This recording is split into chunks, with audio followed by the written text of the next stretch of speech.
প্রিয় দর্শক, সবাইকে শুভেচ্ছা জানাচ্ছি ঈদের বিশেষ সম্পাদকীয়তে। আমাদের সাথে আজকে আছেন দুই নন্দিত অভিনয়শিল্পী রাইসুল ইসলাম আসাদ এবং শম্পা রেজা। কেমন আছেন আপনারা? ভালোই আছি এখনো পর্যন্ত, নাকি? অবশ্যই। আসলে পৃথিবীতে যতদিন বাস ততদিনই তো মজা। তাহলে আমরা কিছুটা কথা বলবো, কিছুটা আড্ডা দেব ঈদে আমাদের দর্শকদের জন্য। আপনাদের কাছে জানতে চাইবো, আপনারা দুজনে বেশ কিছু গুরুত্বপূর্ণ কাজ করেছেন। যদি স্মরণ করি যে একেবারে প্রথম নাটক মনে হয় আপনার, আপনি যখন ক্লাস 10-এ পড়েন তখন অশ্রুত গান্ধার মানে সেলিম আল দীনের নাটক, এবং সেই নাটকে আসাদ হয়েছিলেন।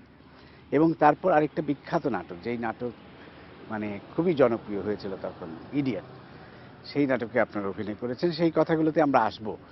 তার আগে একটু শুরুর দিকে যাই। আসাদ ভাই, আপনার অভিনয়ে আসার শুরুটা কিভাবে হলো সেটা যদি একটু জানেন। অভিনয়ে আসার শুরুটা মুক্তিযুদ্ধ শেষ হলো, বেঁচে গেলাম, ফিরে এলাম।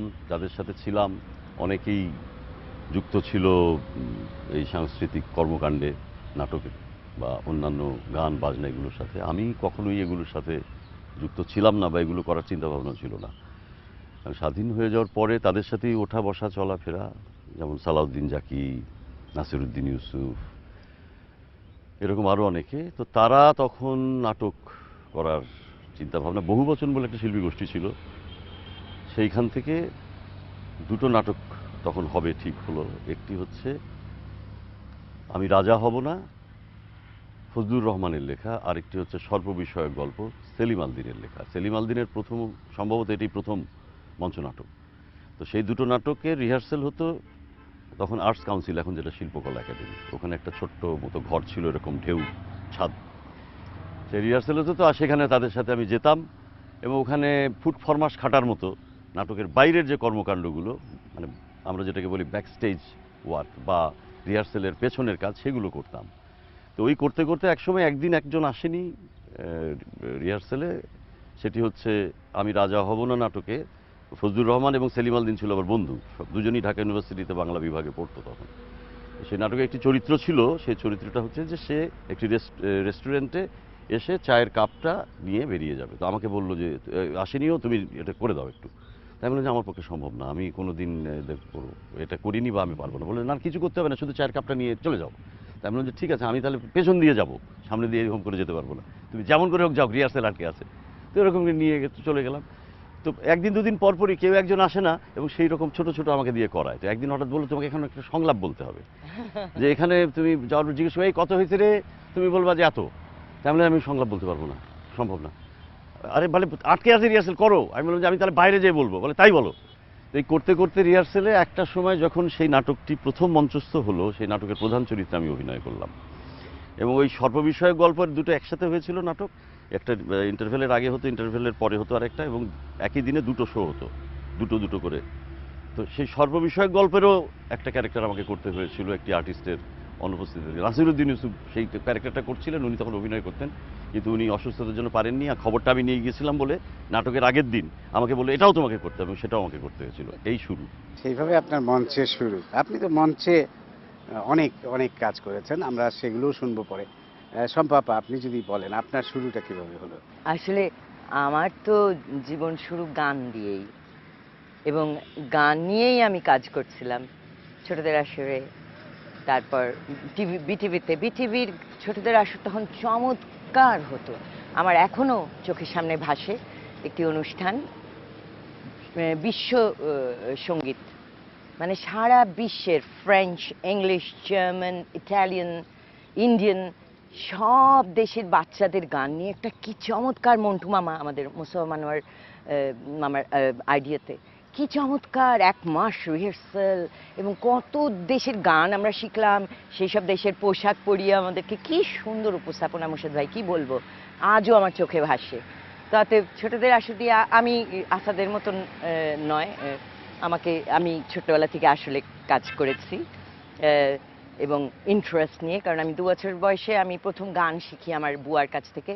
ও কথা কইমু না, পান না দিলে কথা কইমু না, এই গানটা গাইতাম লোহার গাড় ধরে।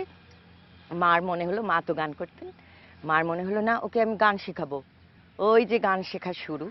তারপরে যখন স্বাধীনতার পরে আমি ঝংকারে একটা গান করছিলাম, তখন ওটা কামাল ভাই আর আতিক ভাই দেখেছেন। তখন আমার মাও অভিনয় করতেন এবং রিনিও অভিনয় করতেন, আমার বড় বোন। মাকে ধরলো যে ওকে লাগবে আমাদের একটা নাটকে। তো আমাকে বলাতে আমি বললাম না না আমি নাটক। হ্যাঁ, তারপর তখন মা বললো যে ঠিক আছে, আতিক ভাই তোমার সাথে কথা বলবে। তো আমাকে বললো যে এরকম গানের মেয়ে, পাগল গানের জন্য, এই সব বলে শুনে তো আমি গান গাইতে হবে ইত্যাদি। বারিন কাকু তোমার ওস্তাদজি থাকবেন, মানে বারিন মজুমদার। ওই লোভে, গানের মেয়ে, হ্যাঁ, সেই লোভে অভিনয়টি করেছিলাম। চমৎকার স্ক্রিপ্ট এবং কঠিন স্ক্রিপ্ট, 2.5 ঘন্টার নাটক। তার মধ্যে আতিক ভাইয়ের যে চরিত্র, উনি আবার এত লম্বা লম্বা ডায়ালগ পাঠিয়ে যাচ্ছেন। এবং আমি জানি না আসাদ, তুই বল। হ্যাঁ হ্যাঁ, নাটকটি একদিকে প্রচার হচ্ছে 5 মিনিট অন্তর আর কি, আমরা শুটিং করছি, আবার 5 মিনিট শুটিং এর ইয়েটা অন এয়ার যাচ্ছে। এটার বিষয়টা আমি বুঝি নাই, এখনো বুঝি না, টেকনিক্যাল ব্যাপার স্যাপার। তো তার মানে it was like live we were doing, তাই না? এবং তারই মধ্যে আতিক ভাই ওই 1 পাতা 1.5 পাতার ডায়ালগ পাঠিয়ে দিচ্ছেন, হ্যাঁ, বলতে হচ্ছে। তখন হয়তো বা, হ্যাঁ, কি নাটক ছিল ওটা? অশ্রুত গান্ধার। এবং নাটকটি চমৎকার। আমার চরিত্রটা এত মজার ছিল যে গান গায় মেয়েটির একজন প্রেমিক থাকে, এবং আসাদ ছিল প্রেমিক ছিল আল মনসুর, আর আসাদ ছিল আমাদের বন্ধু। ওটাও তো সেলিম আলদিনের লেখা অশ্রুত গান্ধার। এবং আমার স্বামী হন জহরদা, হ্যাঁ, জহিরুল ইসলাম, নাই জহিরুল হক, উনি তো নেই। জহরদা আমার স্বামী হন, মানে উনি ব্যবসায়ী, ওনার সাথে আমার বাবা মা বিয়ে দিয়ে দেয় এবং গান বাজনা বন্ধ হয়ে যায়। তারপর মানসিক বিভ্রাট শুরু হয়ে যায় মেয়েটির। এবং totally it was a mental kind of a psychological drama. 2.5 ঘন্টার একটি নাটক। এক্সপিরিয়েন্সগুলো কিন্তু খুব খুব দামি আসলে। হ্যাঁ, এই যে এক মুহূর্তে তোমাকে 1 পাতা 1.5 পাতা ডায়ালগ মুখস্থ করে উইথ অ্যাকশন ডেলিভার করতে হবে। ফ্যান্টাস্টিক ট্রেনিং আছে, যে কখনো তার আগে অভিনয় করিনি। হ্যাঁ, তা কি চমৎকার আসাদ training। ভাইয়ের ওই একই নাটকে আপনি যে অভিনয় করেন, আপনার অভিজ্ঞতা? আমার মনে, আমি তো শুরু করেছি তারও আগে থেকে। আমি তারও আগে থেকে 72 সাল থেকেই টেলিভিশনে অভিনয় করছি। প্রথম নাটকের নাম মনে করতে পারি না, প্রডিউসার আমি কে বলছি ছিল, 75 এর কথা, হ্যাঁ 75 এর কথা। আমি কিছু এখনো মনে করতে পারি না, এবং প্রথম নাটক কি ছিল এবং কে প্রডিউসার, মানে তখন তো প্রডিউসারই ডিরেক্টর, মনে করতে পারি না। এরপরে বোধহয় ওর সাথে একটা কাজ করলাম, ও ইডিয়েট বোধহয়, তারপরে Idiot, দস্তয়েভস্কির Sensation। ইডিয়েট। আমরা আবার আপনাদের কাছে আসবো আপনাদের অভিনয় জীবনের কথা নিয়ে, ততক্ষণ একটা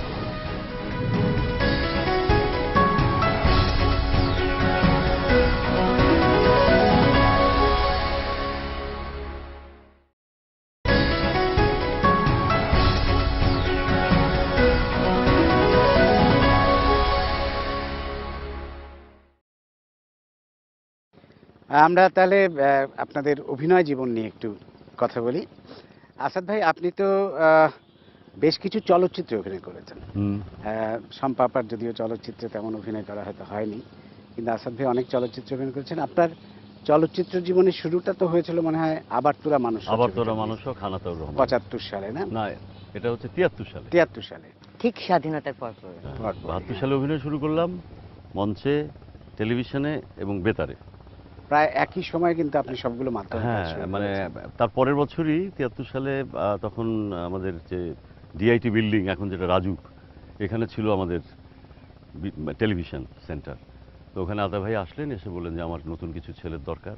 বলে টলে খোঁজ লাগালো, খোঁজ করে আমাকে, আল মনসুরকে টেলিভিশন থেকে নিল। বাবু যে নাচতো, এখন নেই আমাদের মধ্যে, ও সরকার ফিরোজ, ফারুক ভাই আমাদের অভিনেতা, তারপরে মারুফ বলে এনাম সাহেব অভিনয় করতেন, এনাম আহমেদ মারা গেছেন, ওর ছেলে মারুফ এখন বোধহয় জার্মানিতে আছে, আর্টিস্ট, আর পেইন্টার। আর আরেক নাম ভুলে যাই এখন, আরেকজন ছিল, কি নাম ওর, ও পুরনো শহর ঢাকায় থাকে, নাম ভুলে গেছি। ও একটা ছবি করেছিল আর করেনি কখন, মারুফও একটা ছবি করেছিল।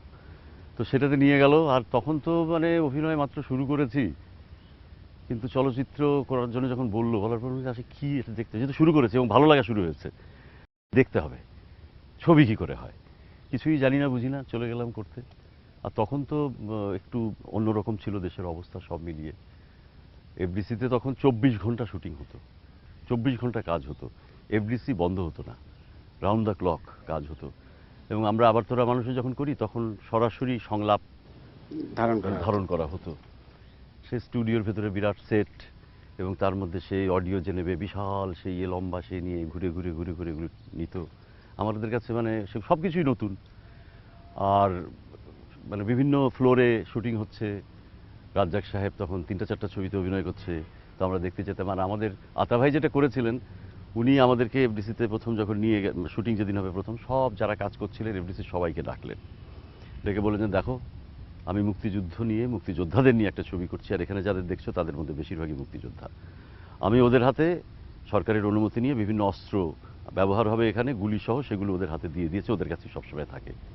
তো ওদের ব্যাপারে আমি কোনো কিছু বলতে পারবো না, ওরা যা খুশি করবে, আমি ঠেকাতে পারবো না। তো এটা তোমাদের দায়িত্ব এরপরে ওদেরকে সাথে ঠিকভাবে চলা, ওরা যদি কিছু করেও ফেলে আমার কিছু আগে থেকেই বলে দিলাম। তার মানে আমাদের মনে হলো যে এফডিসিটা পুরো আমাদের, আমরা যা ইচ্ছা। এবং আমরা এখন পরবর্তী পর্যায়ে বা এখন বুঝতে পারি যে কি মানে অন্যায় অত্যাচারটা করেছি ওখানকার মানুষজনের উপরে। ডাইরেক্ট সাউন্ড টেক হচ্ছে, বা এই কার শুটিং হয় এখানে বলে ঢুকে গেলাম কথা বলতে, ওরা শুটিং টুটিং বন্ধ হয়ে গেছে, আসেন আসেন আসেন বসেন বসেন। মানে সে এখন ভাবলে মনে হয় যে না জেনে না বুঝে কত ক্ষতি তাদের আমরা করেছি। ওই জন্যই বোধহয় আতা ভাই দিয়েছিলেন নামটি আবার তোরা মানুষ হ। তো সেই দিয়ে শুরু আর কি। তো তারপরে আপনার গুরুত্বপূর্ণ একটা ছবি হচ্ছে, এরপরে বেশ কিছুদিন কাজ করিনি, তারপরে সালাউদ্দিন জাকি ফিরে আসলেন পুনা থেকে পাশ করে, ডিরেক্টরিয়াল কোর্স করে।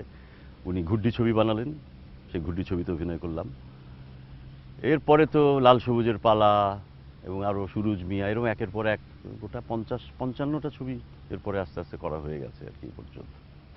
শম্পাপার কথা একটু শুনি, আপনার নাটকের ইডিয়েট নাটকের কথাটা একটু বলেন না, কিভাবে শুরু হলো এবং অভিজ্ঞতা কি ছিল? আবার সেই মুর্শিদ ভাই গান, মামুন ভাই আমাকে বললো যে এই একটা নাটক আছে কিন্তু ওটাতে তোর গান করতে হবে। ওরা জানতো যে গানের লোভ দেখালে আমি করি।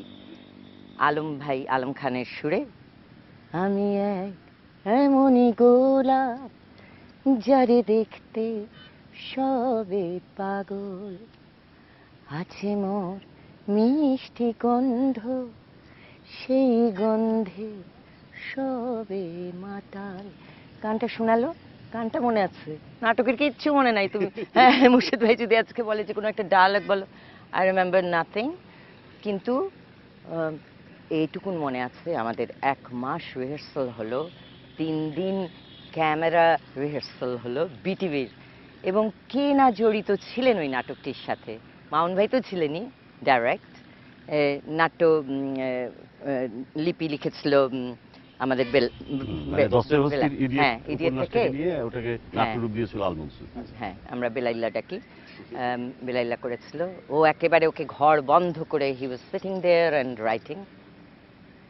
এবং বুলুল ভাই, মুমতাজ ভাই, আসলে ওই নাটকে এমন কেউ ছিল না যে ছিল না সে সময়ের নাট্য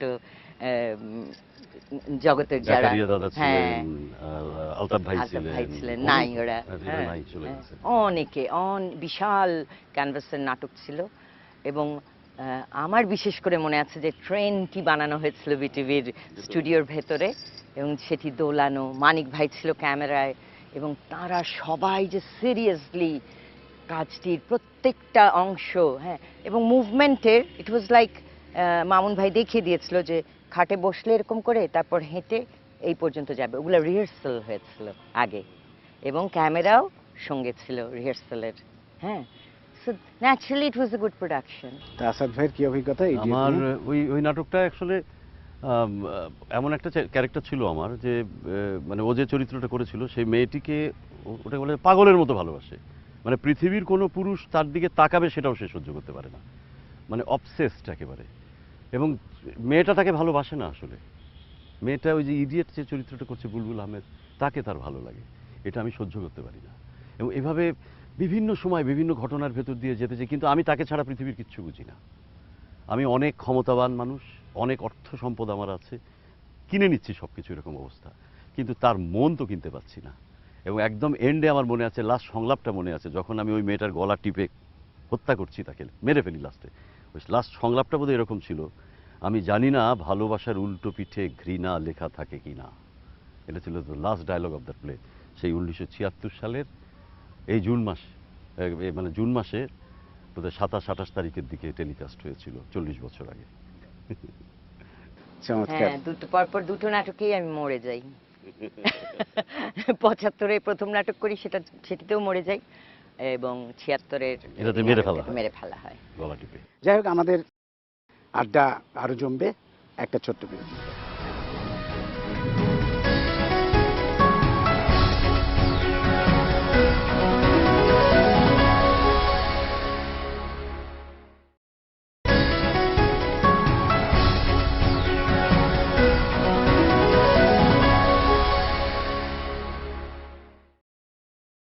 এরপর আপনারা একসাথে আর কি কি কাজ করেছেন একটু যদি বলেন আমাদের। এরপরে খুব বেশি কাজ বোধহয় আর করা হয়নি, ও তো চলে গেল। আমি তো অভিনয় করব না বলে দিলাম, কারণ আমি শান্তিনিকেতন চলে গেলাম। পড়াশোনা তারপর আর করতে। অভিনয় অ্যাকসেপ্ট করতাম না, সিনেমার অফারও অ্যাকসেপ্ট করি নাই, কারণ আমি জানি না যে গান ছেড়ে আর কিছু করা যায়। হ্যাঁ, এটা আমার মধ্যে ছিলই না আসলে। অনেক পরে এসে বোধহয় 84 সালে আমি একটা নাটক দিয়ে আবার শুরু করি বিটিভিতেই, শেখ হবের লেখা। আর সালেকিন সালেক খান। সালেক, হ্যাঁ, সালেকের ডাইরেকশনে। ওটা ঈদের একটা স্পেশাল নাটক, এরকম কিছু ছিল। কিন্তু তাছাড়া তারপরে একটু একটু করে মজাই লাগতে শুরু করে দিল অভিনয়টা আবার। একদিকে স্কুল বানালাম সিলেটে, সেটা শুরু হলো 90-এ। একটু একটু করে নাটক করতে এখন কিন্তু আমি অনেক কাজ করি, এবং সিনেমা গেরিলাতে একটা ছোট চরিত্র করলাম, পরবর্তীতে বেশ কয়েকটা কাজ করলাম। এফডিসিতেও আমি এবং আমার ডগি প্রথম একসঙ্গে কাজ করলাম। এফডিসিতে একদম কমার্শিয়াল মুভি করলাম, সুইট হার্ট নামে একটা, রিলিজড হয়ে গেছে। আরও হাসন রাজা করলাম কলকাতায়, রুহুল আমিন ভাইয়ের, ওটা হাসন রাজার মা চরিত্রে করলাম। তারপর আরও ছোটোখাটো কাজ করছি, এই মজা লাগে। আপনি আমার একটা ধারাবাহিকে বাচ্চাদের আমার ভীষণ প্রিয়, বুবুনের বাবা, 21 টেলিভিশনের জন্য, প্রথম 21 টেলিভিশনের জন্য। এবং চমৎকার গল্পটিও যেমন বানানো হয়েছিল কত যত্ন করে, মানে আমি খুব এনজয় করেছিলাম। আমি কিন্তু আজকেই বলতে চাচ্ছিলাম যে ওটা নিশ্চয়ই ওদের আর্কাইভে আছে। হয়তো হ্যাঁ, হয়তো আছে, হ্যাঁ। হয়তো আছে।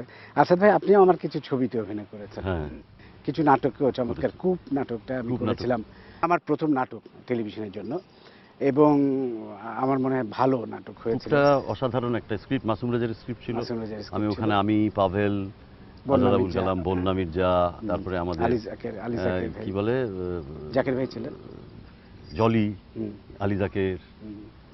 চমৎকার নাটক অসাধারণ হয়েছে। মানে নাটক হয়েছে, টেলিফিল্ম ছিল তো সেটা। চমৎকার কাজ হয়েছে বাংলাদেশে আসলে অভিনয় ক্ষেত্রে, সিনেমা বলো নাটক বলো, কিন্তু উই হ্যাভ লস্ট। তারপরে তোমার আমি একটা শর্ট ফিল্ম ওটা ছিল তোমার বৃষ্টি, বৃষ্টি, বৃষ্টিতে কাজ করেছি। তারপরে বৃষ্টিতে দুখাই ছবি করেছেন, করলাম দুখাই তোমার সাথে। করেছেন, আমার এত বড় বন্ধুরা একটা আসেন, project। আমার আমার বন্ধুরা বন্ধুরা আসেন সাথে করেছি। অনেক বেশ কাজ করেছেন। তো দুখাইয়ের অভিজ্ঞতা একটু বলবেন নাকি? দুখাই মানে আমাকে আমার মনে আছে, আমি যখন বৃষ্টি তুমি আউটডোরে শুটিং করছিলে, আমার একদিন না দুদিনের কাজ ছিল। ওটা করে যখন আমরা সেই কি বলে মানিকগঞ্জের আগে ঝিটকাতে শুটিং হয়েছিল যতদূর মনে পড়ে, ওখান থেকে ফিরছি যখন তুমি আমাকে বললে যে এরকম একটা ছবি করব, আমি চিন্তা করেছি সেখানে আপনাকে করতে হবে, একটা বিশাল চরিত্র আপনাকে করতে হবে, সে করে চিন্তা করছি। তারপরে তো দুখাই ছবির সমস্ত প্রস্তুতি নেয়া, এবং আমরা সেই যে চর গঙ্গামতী, এখন হয়তো চর গঙ্গামতী যাওয়া কোনো ব্যাপার নয়, কিন্তু আমার মনে আছে আমরা 1996 সালের জানুয়ারি মাসে সম্ভবত প্রথম যখন চর গঙ্গামতী যাই, এখান থেকে সদরঘাটে যে বিরাট লঞ্চে উঠলাম, সে লঞ্চে থামলো খেপুপাড়া। পরের দিন সন্ধ্যায় রাতটা হোটেলে থেকে আবার পরের দিন ভোরে একটা লঞ্চ পুরো নিজেরা রিজার্ভ করে আমরা সমুদ্র দিয়ে যে চর গঙ্গাবতীর পাড়ে ভিড়তে পারিনি, ওখানে লঞ্চ রেখে আমরা ওই নৌকা করে পার হলাম। সামনে দেখলাম একটা কি বলে সাইক্লোন সেন্টার। ওই সাইক্লোন সেন্টারটা ছাড়া ওখানে থাকার আর কোনো জায়গা নেই, এবং ওখানে চাষবাস কিছুই হয় না। ওইখানকার লোকজনের একবেলা খেতে পায় কি পায় না এরকম একটা অবস্থান তখন ওখানে। এবং ওখানে আমরা প্রায় 84 জন না 82 জনের ইউনিট ছিল। ওই সাইক্লোন সেন্টারের নিচটা তো ফাঁকা, আর ওপরে একটাই বিশাল হলরুমের মতো, ওটার একটা দিকে বেড়া দিয়ে পার্টিশন করে সমস্ত মেয়েরা একদিকে আর আমরা সমস্ত পুরুষরা একদিকে, এইভাবে আমরা দীর্ঘ সময় ওখানে শুটিং করলাম। ইন্টারেস্টিং পার্ট যেটা হচ্ছে, এটা তো হচ্ছে একটা সিজন আমরা করলাম, কিন্তু সেই যে ঝড় এবং জলোচ্ছ্বাস, যেটা ছবির মূল নায়ক আর কি, বা ভিলেন যেটাই বলি, বা চরিত্র, সেইটা করতে তো আমাদের যেতে হয়েছে আবার জুন মাসে পরবর্তী। সে জুন মাসে যখন যাই তখন আর সমুদ্র দিয়ে তখন আর সমুদ্র দিয়ে লঞ্চ তো সমুদ্রে যেতে পারবে না। তখন ওই খেপুপাড়া থেকে যে এই নদীর দিয়ে খাল দিয়ে যে যেখানে নামলো, জায়গাটার নাম আমার মনে নাই, সেইখান থেকে তারপরে পায়ে হাঁটা এবং কত 3 মাইল। মাইল 3 মাইল পায়ে হাঁটা এবং হাঁটু পর্যন্ত কাদা, এবং কাদার নিচে ওই যে গাছের শিকড়ের মতো থাকে না, ওই যে ম্যানগ্রোভ, সেইটাতে পায়ের তলায় ঢুকে যায় সেইটা, এবং এর মধ্যে জেনারেটর, এর মধ্যে ক্রেন, এর মধ্যে সমস্ত কিছু নিয়ে, এবং নিজেরা 100 জনের উপরে আমাদের টিম মেম্বার ছিল। এবং গ্ল্যামার অফ দ্য নেচার। আচ্ছা, এ তো গেল, আমরা গেলাম এবং ওখানে অরিজিনাল বৃষ্টিতে, মানে বৃষ্টি হবে, সেই বৃষ্টিতে আমরা শ্যুট করব। সকালবেলা হয়তো ভোরবেলা 4টার সময় হঠাৎ বৃষ্টি নামলো, তাড়াতাড়ি প্রস্তুতি নিয়ে এবং দৌড়াতে দৌড়াতে দৌড়াতে 2-2.5 কিলোমিটার দৌড়ায় চলে গেলাম, যে ওখানে রেডি টেডি হয়ে একটা শট নিতে না নিতেই বৃষ্টি থেমে গেল। বসে আছি, অপেক্ষা করছি, বৃষ্টি আসতে হবে তো, তারপরে তো শুটিং। বসে আছি বসে আছি বসে আছি, আস্তে আস্তে কখন ওই মাটির মধ্যে কাদার মধ্যে শুয়ে ঘুমিয়ে গেছি। কিছুক্ষণ পরে ডাকছে, ভাই ওঠেন, নাস্তা খাবেন না? নাস্তাটা খেলাম, আবার বসে দুপুরবেলা ওঠেন, বিকাল পর্যন্ত কোনো শট হলো না, আবার বিফল মনোরথে ফিরে চলে আসলাম। এই বৃষ্টির একটা শুটিংয়ের কথা এই মুহূর্তে আমার মনে পড়ছে। আমার ছোট বোন, ওর নাম কি ছিল? নিশি, আমার ছোট বোনের চরিত্রে অভিনয় করছিল। আমি যখন লাশগুলো খুঁজে বেড়াচ্ছি, মানে আমার মা বাবা ভাই বোনকে খুঁজে বেড়াচ্ছি জলোচ্ছ্বাসের পর, পাই না করে প্রথম পেলাম আমি বোনের বডি একটা গাছে মৃত ঝুলছে বৃষ্টির মধ্যে। তখনও বৃষ্টি পড়ছে, ওই অবস্থায় শুটিংটা হবে। সেই বৃষ্টির মধ্যে ওইখান থেকে সেই গাছ তৈরি করা হয়েছিল, বৃষ্টি হচ্ছে, অরিজিনাল সেই লাশটা নামালাম, একটা দীর্ঘ সিকোয়েন্স, কান্নাকাটি সব কিছু করে টোরে ফাইনালি লাশটাকে নিয়ে আমি ওখানে বেরিয়ে গেলাম। খুব খুশি আমরা যে অভূতপূর্ব একটি দৃশ্য আমরা চিত্রায়িত করলাম অরিজিনাল বৃষ্টিতে, খুব সুন্দর হয়েছে। তারপরে অন্য আরেকটা সিকোয়েন্স আমরা অনেক দূরে রেস্ট নিয়ে শুটিং শুরু করেছি, এবং অনেকক্ষণ হয়ে যাওয়ার পরে হঠাৎ করে কি মনে হলো যে মানে মানে শুটিং হয়েই যাচ্ছে 400 ফিটের ক্যান ভেতরে, ফিল্ম তো চেঞ্জ হচ্ছে না, ব্যাপারটা কি, শেষ হচ্ছে না ফিল্ম। তখন ক্যামেরা অ্যাসিস্ট্যান্ট ওরা বোধহয় সন্দেহ হয়েছে, ওরা দেখে ওই যে শ্যুটটা করেছি ওটা ফিল্ম রোলটা ভেতরে ঘোরেইনি, থ্রেডিংটা বা কোনো কারণে, আর হুড়াহুড়িতে একটা না, প্রবলেম। আসলে আমরা বৃষ্টির জন্য ক্যামেরাটাকে পলিথিন দিয়ে পেঁচিয়ে দিয়েছিলাম, এই জন্য শব্দটা শোনা যাচ্ছিল না, যে প্রপার যখন ফিল্ম সহ ঘোরে তখন একরকম শব্দ। ও, তার মানে কিচ্ছু হয়নি না, কিছু কোনো শুটিংই হয়নি। এবং তারপরে মানে আমাদের যে অবস্থা, আমাদের যে কান্না, মানে ওই কান্না বোধহয় অরিজিনাল কোনো শটেও দিতে পারবো না, মানে অদ্ভুত। এবং সেইটা আমাদের পরবর্তী পর্যায়ে আমরা সেই বৃষ্টিও পাইনি, ওটা শুটিংও করতে পারিনি, এফডিসির ভেতরে সেট ফেলে ওটা রিক্রিয়েট করতে হয়েছিল আমাদের। এবং আমাদের ওই যে লাস্টে যখন আমার স্ত্রী এবং কন্যা পানির ভেতর দিয়ে ভেসে চলে যাচ্ছে, আমি একে ধরি তো ও চলে যায়, ওকে ধরে করতে করতে সেইটা করেছিলাম আমরা এই হোতাপাড়ায় পুকুরের মধ্যে। প্রথম 2বার আমরা ফেল করে গেলাম, হলো না, সেই কি বলে স্পিড বোর্ডের প্রপেলার ইঞ্জিন দিয়ে করে। আসলে দুখাই আমার জীবনের একটা বিরাট এক্সপেরিয়েন্স, এবং আমার মনে মোর্শেদেরও একটা অনেক বড় এক্সপেরিয়েন্স। এইখানে আমি মোর্শেদ ভাই বলি যে এই যে এত কষ্টের কথা বলছিল না, এই কষ্টগুলো আমি অভিনয়ের জন্য করতে চাইনি বলে কিন্তু অভিনয় করি নাই। কারণ আমার এক হলো গানের কণ্ঠস্বরকে বাঁচিয়ে রাখা, এরকম কষ্ট করতে গেলে কিন্তু গানের কণ্ঠস্বর থাকে না।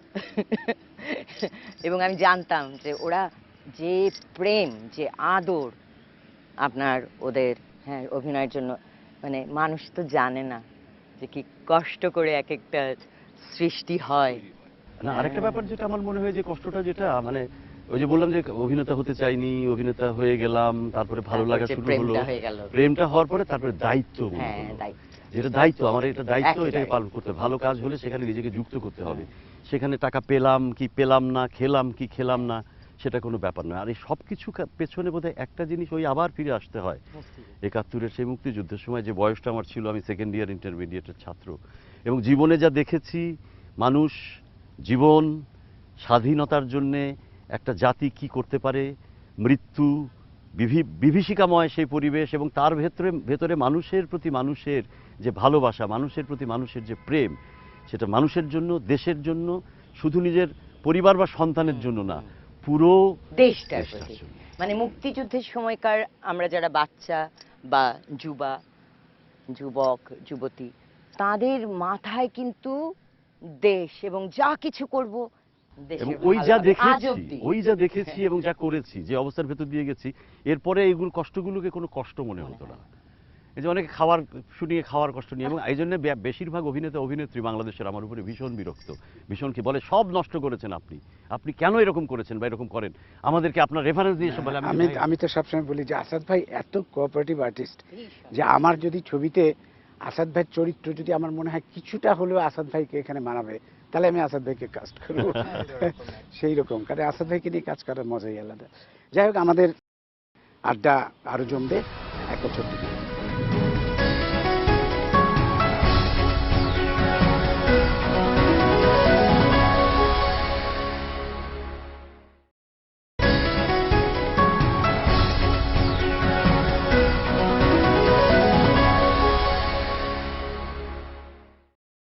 এবার আমরা ফিরে আসি আবার আমাদের গল্পে। তো অভিনয়ের কথা তো বেশ হচ্ছিল, এবার একটু গানের কথা আসি।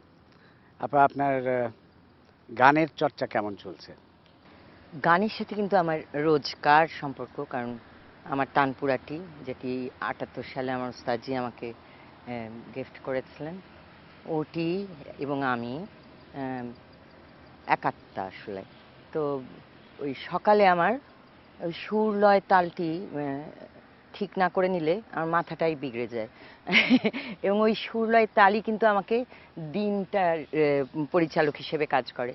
সত্যি কথা কথা বলতে কি মুর্শেদ ভাই, অভিনয়ের মধ্যে আমি আস্তে আস্তে আবিষ্কার করলাম সেই সুর লয় তাল, এবং আমি আমার গানেরই এক্সটেনশন হিসেবে আমার অভিনয়টাকে। অভিনয়ের জগৎটাকে বাহ। গ্রহণ করলাম, এবং এত মজা পাই এখন। হ্যাঁ, আরে গান শুনি না আপনার কাছ থেকে, দুঃখের গান যে কোনো গান। এই মুহূর্তে যে শোনাচ্ছিলাম কিছুক্ষণ আগে আসাদকে গানটা, না আরেকটা গান শোনাই।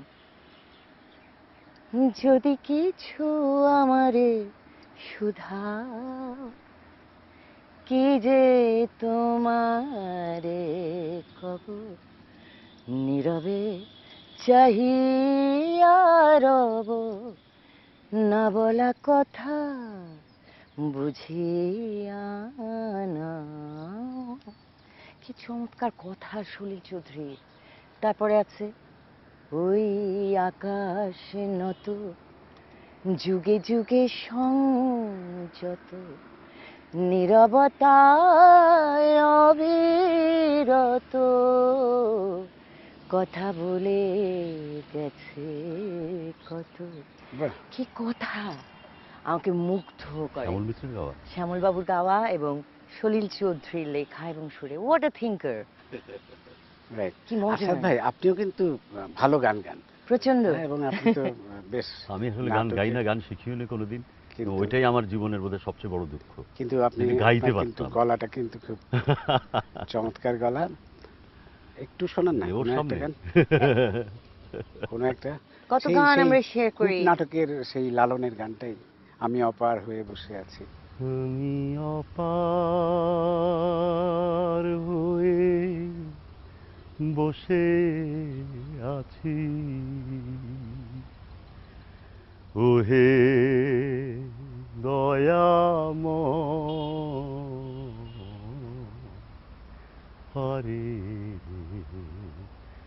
লয়ে যাও আমায়। আমরা এবার একটু ব্যক্তিগত প্রসঙ্গে আসি। আসাদ ভাই, প্রথমে আপনি তো এখন ম্যাক্সিমাম টাইম আপনি আমেরিকায় থাকেন। না, আমি বছরে দুবার যাই, আচ্ছা 3 থেকে 4 সপ্তাহ করে থাকি, কোনোবার 3 সপ্তাহ, কোনোবার 4 সপ্তাহ। আচ্ছা আচ্ছা। তো একবার হয়তো আমি যেমন এই এলাম আমি গত মে মাসের শেষে, আবার যাব অক্টোবরের শেষে, আচ্ছা আবার ওই নভেম্বরের মাঝামাঝি বা শেষ আগে চলে আসবো, এইরকম। আচ্ছা আচ্ছা। তো তার মানে বাংলাদেশেই থাকা হয়। বেশিরভাগ কিন্তু সময় আমি 10 মাস দেশে থাকি হিসাব করে নিই, আর 1 মাস ধরে নিই যে 2 মাস কিন্তু আমি ভাবি দেশে। বাচ্চারা সবাই আমেরিকায় হ্যাঁ, থাকে। ওখানে আছে। আমার মেয়ে পড়াশোনা শেষ করেছে, এই সামনের মাস থেকে সে হসপিটালে জয়েন করছে একজন চিকিৎসাবিদ, মানে ডাক্তার হিসেবে ওখানে। আর ঢাকায় যখন থাকেন তখন অভিনয় নিয়েই ব্যস্ত থাকেন। আমি এখানে দুটো অভিনয় জিনিস, পাগল। অভিনয় ছাড়া তো আর কিছু করিনি, সেই শুরু করেছিলাম 72 সাল থেকে, তারপর থেকে তো আর কিছু করা হলো না। আপনার আরেকটা বিখ্যাত ছবির কথা একটু না বললেই নয়, সেটা হচ্ছে গৌতম ঘোষের পদ্মা নদীর মাঝি। আরো অনেক বিখ্যাত ছবি আপনার আছে, যেমন লাল দরজা, বুদ্ধদেব দাশগুপ্তের, বুদ্ধদেব হ্যাঁ, দাশগুপ্তের। সেটিও একটু এই ছবিগুলোর কথা একটু আমি বলেন। গৌতম ঘোষের পদ্মা নদীর মাঝি করেছিলাম 91-92-তে, রিলিজ হয়েছিল বোধহয় 93-তে।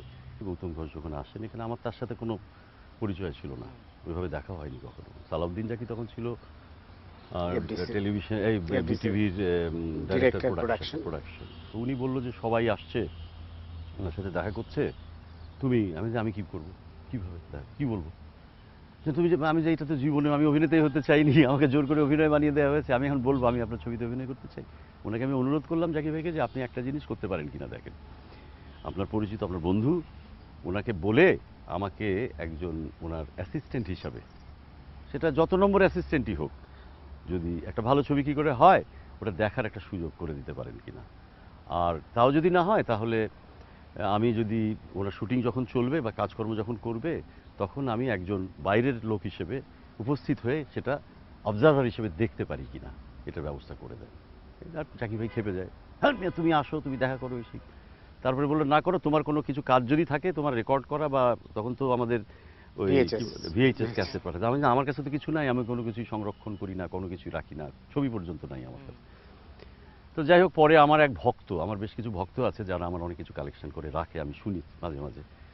তো তাকে ফোন করলাম, সে বলে হ্যাঁ আছে, আপনার তো সময় অসময় যে নাটক করেছিলেন ওটা পুরোটা আছে, মধুপাগলা চরিত্র করেছিলেন, আমি যে ওইটা একটু ওনাকে পৌঁছে দিতে পারবেন এফডিসিতে সারাদিন থেকে। হ্যাঁ, তো পৌঁছে দিয়ে এসেছিলো। তো জাকি ভাই সেটা ওনাকে দেখিয়েছে, গৌতম ঘোষকে দেখার পরে বলে যে কে, তো বলে তখন আমি তো মধুপাগলা করার জন্য অনেক খেয়ে দিয়ে মোটা হয়েছিলাম, পাগলের চরিত্র অভিনয় করবো বলে। তো বলে কে, তো বললো যে এরকম ব্যাপার আছে, তো বলে আমি দেখা করতে চাইছি। তো আমাকে খবর দিল, সেটা বিরাট ইতিহাস, অনেক ঘটনা ঘটেছে ওর মধ্যে, ব্রিজ থেকে দেখা টাকা করেছি। তখন ওর একটা প্রজেকশনে জাকি ভাই একটা বরফ বলে একটা শর্ট ফিল্ম করছিল, সেটা আমি অ্যাসিস্ট করছিলাম তাকে, আফজাল। বললো, না এটা তো কুবের, ওটার নামে যে কুবেরকে মনে হচ্ছে প্রধান চরিত্র হিসেবে প্রথম থেকে টেনে নিয়ে যাওয়া হয়েছে, কিন্তু প্রত্যেকটা লেখার ভেতরে, উপন্যাসে বা গল্পের একটা অন্তর্নিহিত ব্যাপার থাকে। দীর্ঘক্ষণ আলাপ হলো এটা নিয়ে তার সাথে, এবং তারপর থেকে সে আমাকে পেয়ে বসলো আর কি। আমাকে খালি হাবিব খান বলেছিল নৌকাতে একদিন যে তুমি, আপনাকে তো, তখন আপনি করবে, আপনাকে তো ওই ছবিতে কাজ করতে হবে। আমি তো কাজ তো করছি, কারণ আমি তো আমার কাজ পেয়ে গেছি, আমি মানে অ্যাসিস্ট্যান্টের মতো কাজ পেয়ে গেছি। না না না, আপনাকে তো অভিনয় করতে হবে। আমি যে অভিনয় যদি ছোটোখাটো পার্ট দেয়, আপনাকে কুবের করতে হবে। আমি কিছুক্ষণের জন্য ফ্রিজ হয়ে গেছি, কুবের, আমি আমি কিন্তু কুবের করবো বা সব চিন্তাও করিনি আমি। তো তখন যখন বললো যে তোমার প্রধান চরিত্র কে করবে, বললো যে সেটা তো ফাইনাল হয়ে গেছে, সেটা তো জানি সবাই। বলে না না, কিন্তু আমাদের দেশে নিয়ম হচ্ছে যে করবে তাকে তো জানাইতে হয়। তো ও এটা বলা হয়নি নাকি, আচ্ছা কুবের, তুমি কুবের করছো এই। তারপরে তো লোকে, ইন্টারেস্টিং। এরপরে ছবির কাস্টিং থেকে আরম্ভ করে, ছবির স্ক্রিপ্ট ঠিক করা থেকে আরম্ভ করে, শুটিং থেকে আরম্ভ করে, ব্যাকগ্রাউন্ড থেকে আরম্ভ করে, ডাবিং, এডিটিং এবং ইফেক্ট সাউন্ড যে ক্রিয়েট করা থেকে আরম্ভ করে, সব করে ফাইনাল প্রিন্ট ঢুকিয়ে দিয়ে তারপরে ফিরেছি। এই প্রায় 1.5 1.5 বছর কোথা দিয়ে গেছে আমি জানি না। কিন্তু কি চমৎকার আর প্রোডাকশন। কোনো কাজ করিনি এর মাঝে। শম্পাপা, আপনার ব্যক্তিগত জীবনে এবার আসি। আপনার দুটি ছেলে এবং আপনার একটি নাতনি আছে, সেটা নিয়েই আপনার এখন সময় কাটে, একটু বলেন না নাতনির কথা। আমরা শুনি। মানে ও যেদিন জন্মেছে, ওর আর আমার চোখ চাওয়াচাওয়ি হয়েছে, সেদিন থেকে এই 20 তারিখে ওনার, জুন মাসের 20 তারিখে ওনার 2 বছর হলো। এই 2টি বছর এবং কটি দিন যে পার হয়েছে, আমি আসলেও, আমি চোখ বন্ধ করলেও ওকে দেখতে পাই, চোখ খোলা থাকলেও ওকে দেখতে পাই, মানে উই আর দ্যাট ক্লোজ। আর ওই যে ও আমাকে আবার নতুন করে পৃথিবীর সৌন্দর্যগুলো দেখাচ্ছে। আমি বলছিলাম যে আকাশটা কি মজার, চাঁদ মামা কি মজার, সূর্যি মামা কি মজার, পাখি, গাছ, ফুল, ফল, পৃথিবীর সৌন্দর্যগুলো আবার সুন্দর করে আমার সামনে নিয়ে এসেছে। অনেক ধন্যবাদ ওকে। ওকে আমি স্মরণীয়া ডাকি, ওর অফিসিয়াল নেম আরিয়া রশিদ চৌধুরী, কিন্তু তিনি এক মহা শিক্ষক, আমার মহা শিক্ষক। তাছাড়া আমার 2 সন্তান, দুজনই চাকরিরত, একজন লন্ডনে, একজন দেশে ফেরত এসেছেন, তারই ঘরে আমার স্মরণীয়া। আপনি একটি গানের স্কুল চালাচ্ছেন। গানের না, আমি রোদেলা চত্বর নামে একটি জায়গা, ঢাকায় যখন আসলাম দেখি কি ঘরে কোনো রোদ ঢুকে না ঢাকা শহরে। তখন আমার মনে হলো একটা রোদেলা চত্বর বানাই, যেখানে রোদ ঢুকবে। মানে রোদকে আমি কিন্তু সৃষ্টি মনে করি, রোদই সব কিছু সৃষ্টি করে, মানে সূর্যি মামা। তো রোদেলা চত্বর শুরু করে বর্তমানে বন্ধ রেখেছি, কারণ আমি ওটা আরও একটু বৃহৎ আকারে করতে চাই। ওটি গানের নয় শুধু, ওটি আসলে আমার ধারণায় মানুষের জন্য দুটোরই প্রয়োজন হয়। কালচার একটা সেন্টার, তো এডুকেশন অ্যান্ড কালচার যদি হাতে হাত বেঁধে না যায়, তাহলে সমাজটির একটা চেহারাটা নষ্ট হয়ে যায়, নিজেদের একটা চেহারা রূপ নিয়ে দাঁড়াতে পারে না। তো সেই ক্ষেত্রে আমার মনে হয় যে এই ক্ষেত্রটি আমার খুব ইম্পর্ট্যান্ট মনে হয়, কারণ 90 সালে আমি সিলেটে একটা স্কুল শুরু করেছি, আনন্দনিকেতন। ওটাও কিন্তু আসলে এডুকালচার বেসড। হ্যাঁ, এ লেভেল পর্যন্ত ওটা। ওটাও কি আছে এখন? হ্যাঁ হ্যাঁ, ওটার 26 বছর পূর্তি হলো।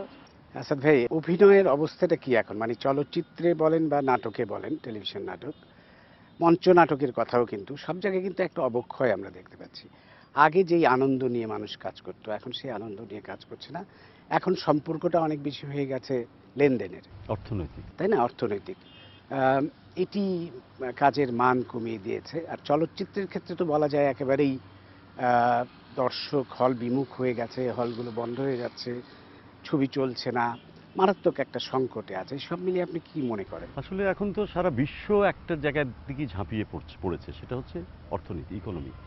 মানে একটা সময় ছিল একটা দেশ, একটা সমাজ বা একটা জাতি, যেটাই ধরি না কেন, তাদের থিয়েটারটা কত উন্নত, নাটক কত উন্নত, সেটা নিয়ে তাদের মাপা হতো। সেটা আস্তে আস্তে সিনেমাটা সেই জায়গাটা নিয়ে নিল। এখন এগুলো কোনো কিছুই নাই, এখন হচ্ছে কোন দেশের অর্থনীতি কতটা উন্নত, সেটার উপরেই মাপকাঠি হয়ে গেছে। সেটার থেকে আমরাও বিশ্ব সমাজে আমরাও ওই একই জায়গায় তারপর টেকনোলজিক্যাল যে ডেভেলপমেন্ট হয়ে যে বিষয়টি জায়গায় পৌঁছেছি, এসেছে। এ করে যেটা হয়েছে যে কোনো কিছুর ক্ষেত্রেই মুখ্য জিনিস চলে আসছে অর্থনীতি। এখন অর্থনীতি, প্রত্যেকটা মানুষের অর্থের প্রয়োজন আছে, কিন্তু সেটা কতটুকু একটা জায়গায় তো থামতে হয় মানুষকে। এই থামাটা আমরা ভুলে গেছি। আমরা আরও চাই, আরও চাই, আরও, যার যত আছে তার চেয়ে বেশি চাই, এবং সেটা যেভাবেই আসুক না কেন, সৎ অসৎ, ন্যায় অন্যায়, এইসব মিলেমিশে একাকার। ব্যারিয়ারগুলো উঠে গেছে। যেভাবে হোক অর্থ আসতে হবে, এই জায়গাটায় পৌঁছে গেছি।